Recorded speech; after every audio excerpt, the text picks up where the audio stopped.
I used to wake up at 6 a.m., not motivated, not inspired, just tired. Tired before the day even started. I'd grab my bag, step out into the cold, and there was always that same question in my head. Not loud, not dramatic, just a quiet voice. Is this really my life? I ignored that voice for a long time. But if you're listening to this right now, there's a chance you've heard it too. Not every day, but often enough that you can't completely pretend it's not there anymore. In this video, I'm not going to give you motivation. I'm going to tell you what I wish I had understood earlier. Not quotes, not theories, just simple things I had to learn the hard way by quitting more than once. The first time I tried, I actually started. I created an account, wrote my first 3 posts. I was in it, for real. And then, 16 days later, I stopped. Nothing bad happened, no big failure, no clear reason. The energy just disappeared. And without that energy, I didn't really know why I was doing it anymore. So I stopped, quietly. And after that, I felt something I didn't expect. Shame. Not loud shame. Not the kind anyone sees. Just a quiet one. Enough to make me avoid thinking about it. The problem is, it didn't happen just once. I started again, then something new. New idea, new energy, new beginning, same ending. At first, everything feels easy. You're moving fast. And then, one day, it gets harder, less exciting, less clear. That's where it actually happens. Because every time I reached that point, I did the same thing. I stopped, not suddenly, not with a clear decision. I just slowed down. Then I delayed. Then I drifted away.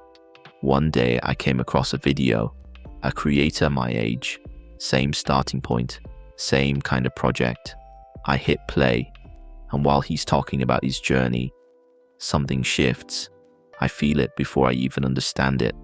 Like my energy just drops. I'm just sitting there, watching. And one thought hits me, clear. I could have been him. It wasn't jealousy. It wasn't hate. It was worse. It was clarity. The difference between him and me wasn't that big. It wasn't talent. It wasn't time. It wasn't some secret strategy. The only real difference. He kept going when I didn't. And that's when something uncomfortable clicked. I always quit right before things could start working. Every time. Not after a year. Not after exhausting every option. Just weeks before. Like a part of me didn't want to see what would happen if it actually worked. So I made a decision. Not motivation. Not a temporary push. An actual decision. And it led me to understand 4 things. Not to succeed faster, but to stop starting over. The first thing I realized, I never really decided. I was testing, seeing if it would work. But a test ends. A decision continues. Even when you don't feel like it. Even when nothing happens. Even when it's slow. Now, before I start anything, I ask myself one question. Am I willing to keep going even when this doesn't work yet? If the answer is no, I don't start, because hard moments aren't exceptions, they're part of it. Second thing, I was measuring the wrong thing, too early. For 15 days, I checked results, nothing, no feedback. So I told myself, this isn't working. But now I see it differently. No one builds anything in 15 days, but anyone can make progress in 15 days. So I changed one thing. I stopped measuring results. I measure actions. Did I do what I said I would do today? Yes or no? If yes, the day counts, even if nobody sees it, even if nothing comes back yet. Third thing, and maybe the most important, the problem isn't talent, it's not luck. It's the story you tell yourself when things don't work. Mine was simple. This isn't for me. And the more I repeated it, the more real it became. Not because it was true, but because I acted like it was. Now I changed one sentence.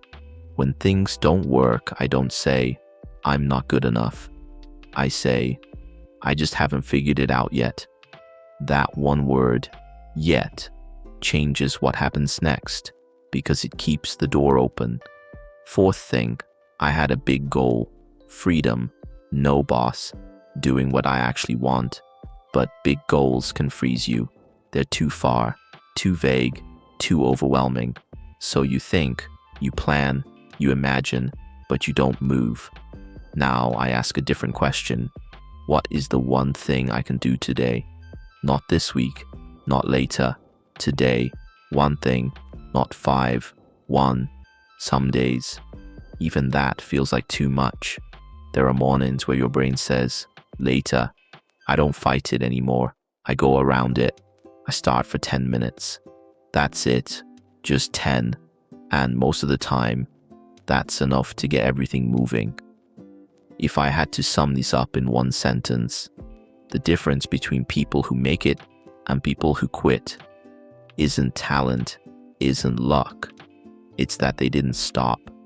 You don't need to be perfect. You don't need to have everything figured out. You don't need to feel ready. You just need to not stop at the exact moment most people do. And if you're still here listening to this, you're already further than you think. Let me ask you something. How many times have you quit before getting here?